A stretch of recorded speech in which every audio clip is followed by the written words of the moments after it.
Je vais donc passer la parole à la rapporteure des crédits de la mission Solidarité, Insertion, Égalité des chances. Donc Stella Dupont qui est rapporteure spéciale. Je passerai la parole après à Brahim Amouche et Isabelle Roche, si vous souhaitez prendre la parole. Stella Dupont. Merci Monsieur le Président, Mesdames les ministres, mes chers collègues. La mission Solidarité, Insertion et Égalité des chances offre un large panorama de l'action sociale de l'État. Elle comprend 4 programmes: insertion et lutte contre la pauvreté, handicap et dépendance, égalité entre les femmes et les hommes. Et un 4e programme, support, qui couvre le champ de tous les ministères sociaux. Quelques mots sur l'exécution budgétaire tout d'abord. L'année 2018 constitue une rupture puisque pour la première fois depuis de nombreuses années, la sous-budgétisation globale de la mission a été très fortement limitée. La loi de finances rectificative n'a ouvert que 260 millions d'euros contre 1,2 milliard en 2017. Cette sincérisation de la budgétisation initiale a en particulier porté sur l'allocation adulte handicapé qui était jusque-là systématiquement sous-budgétée. Le ministère a en effet pris en compte pour l'élaboration du projet de loi de finances pour 2018 les prévisions techniques de la Caisse nationale d'allocation familiale, la CNAF, dont il convient d'ailleurs de souligner la qualité. Ainsi, pour la première fois depuis 5 ans, aucune ouverture de crédit n'a été nécessaire sur le programme 157, handicap et dépendance. Des ouvertures de crédit ont en revanche été nécessaires sur le programme 304 à hauteur de 261 millions d'euros pour financer la prime d'activité, mais là aussi dans des proportions moindres qu'en 2017 où elles atteignaient plus de 840 millions d'euros. Madame la ministre, je poserai quelques questions sur l'exécution budgétaire de la mission pour 2018. Tout d'abord, s'agissant des mineurs non accompagnés, le gouvernement a fait un effort exceptionnel en multipliant ses dépenses par plus de 7. Cela permet-il une prise en charge satisfaisante selon vous? Car si l'augmentation de l'aide forfaitaire de l'État est réelle et significative, il convient de la mettre en parallèle avec l'augmentation du nombre de jeunes arrivant et sollicitant la protection de l'enfance. Ensuite, concernant l'aide à la réinsertion familiale et sociale des anciens migrants dans leur pays d'origine, le dispositif ne fonctionne toujours pas de façon satisfaisante puisque seules 15 allocations ont été attribuées en 2018. Une mission a été confiée à l'IGAS. Pouvez-vous nous éclairer quant aux suites de celle-ci et quant au calendrier envisagé pour adapter ce dispositif ? Lors de mon rapport spécial dans le cadre du PLF 2018, je me suis aussi penchée sur la protection juridique des majeurs et je souhaiterais avoir votre éclairage sur les travaux et la feuille de route envisagée pour renforcer le pilotage de cette politique. Enfin, concernant l'allocation financière d'insertion sociale, la FIS, qui concerne le parcours de sortie de la prostitution, le constat n'est pas satisfaisant puisque la LFIS était construite sur une hypothèse de 600 allocations distribuées et seules 80 l'ont été au cours de cette année 2018. Donc j'aimerais là aussi avoir votre éclairage. J'ai proposé une série de recommandations afin de permettre le déploiement effectif de cette politique public et je souhaiterais savoir quelles évolutions vous envisagez sur cette politique. Pour ce printemps de l'évaluation, j'ai choisi d'étudier plus en détail le financement de l'aide alimentaire. Elle concerne plus de 5 millions de personnes en France, mais ce chiffre serait, selon les associations, sous-estimé par rapport aux besoins réels. Les bénéficiaires sont très majoritairement des femmes, pour 70% d'entre eux, souvent des personnes isolées ou des familles monoparentales. Et contrairement aux idées reçues, l'aide alimentaire bénéficie surtout à des personnes qui disposent d'un logement stable, 85% d'entre eux. Près d'un quart également de ces bénéficiaires a un emploi, le plus souvent à temps partiel. Et pour beaucoup, cette aide constitue la porte d'entrée vers un lien social et des mesures d'accompagnement. Sa mise en œuvre repose sur plusieurs acteurs et des financeurs, et tout cela dans un ensemble complexe.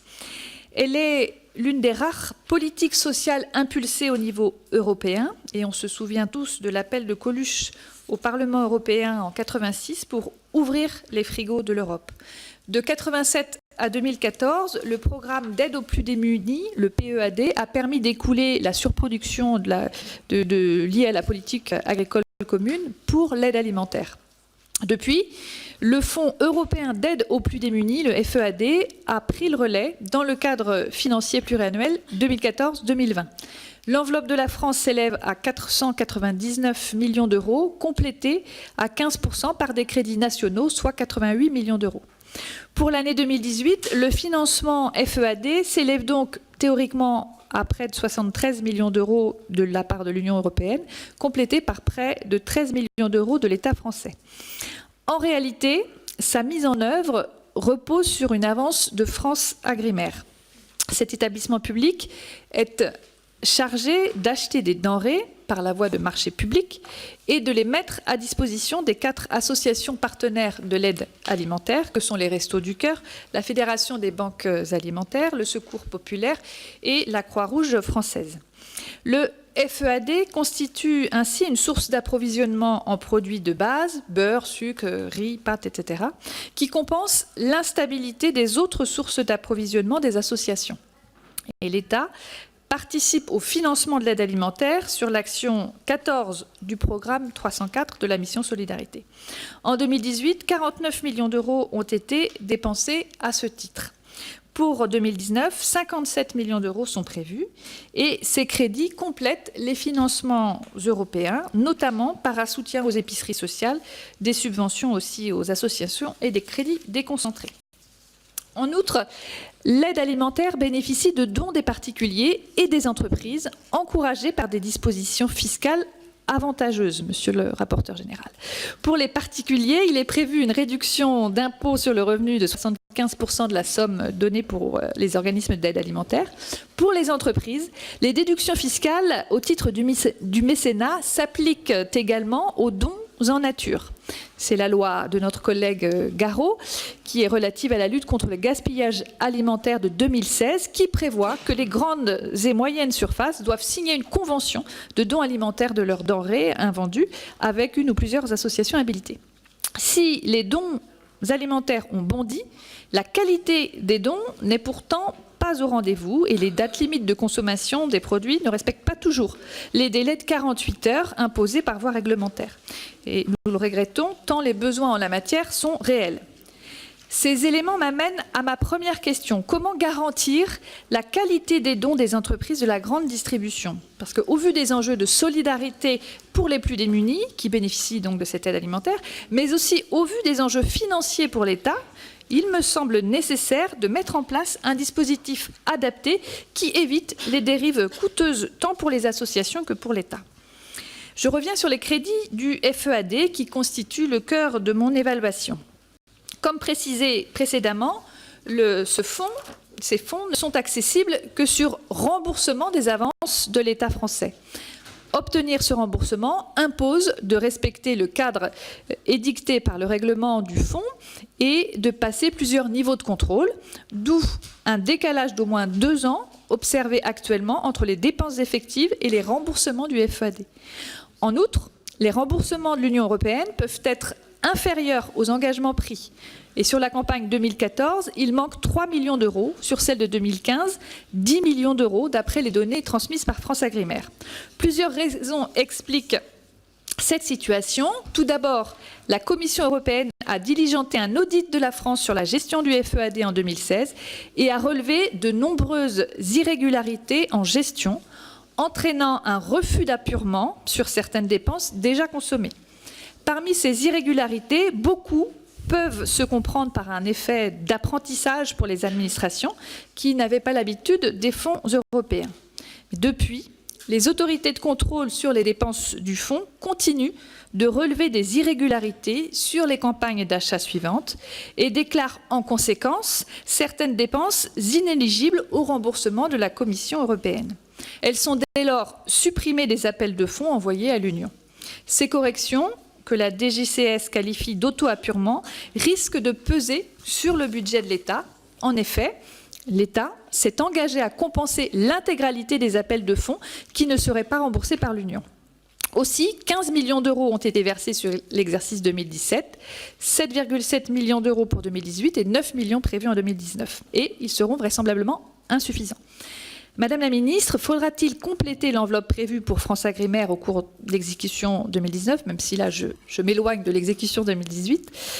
Êtes-vous confiante quant à la capacité de la France à rattraper les dépenses déclarées inéligibles dans des appels de fonds futurs afin d'utiliser pleinement l'enveloppe initialement prévue pour la période 2014-2020? En plus de ce risque budgétaire, FranceAgriMer rencontre des difficultés de trésorerie puisque l'établissement doit avancer les fonds.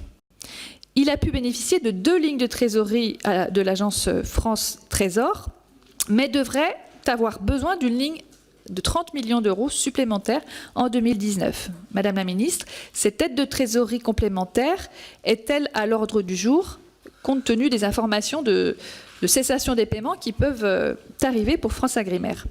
Pour l'avenir, la France participe aux négociations européennes sur le cadre pluriannuel 2021-2027 et le FEAD devrait être profondément modifié, refondu dans le Fonds social européen plus. Et je tiens à souligner que ce FEAD est l'un des seuls outils de lutte contre la pauvreté en Europe et qu'il serait naturellement de mauvais augure de limiter son champ d'action en cette période de critique de l'Union européenne. Madame la ministre, 2 questions. Je souhaiterais connaître la position défendue par la France en la matière et également savoir comment vous prévoyez d'éviter de perdre des fonds européens compte tenu de ce contexte. Il me semble que la perspective d'un nouveau fonds FSE+, doit constituer pour nous l'occasion de repenser les modalités d'utilisation des fonds en France pour limiter l'instabilité budgétaire découlant du FEAD. On éviterait ainsi des contrôles et des règles parfois absurdes qui ne correspondent pas à une gestion associative. Je sais qu'une réflexion est en cours avec les associations d'aide alimentaire, ce que je soutiens pleinement, je vous en remercie. Et je souhaiterais savoir quelles évolutions vous préconisez et quelles perspectives vous envisagez pour l'après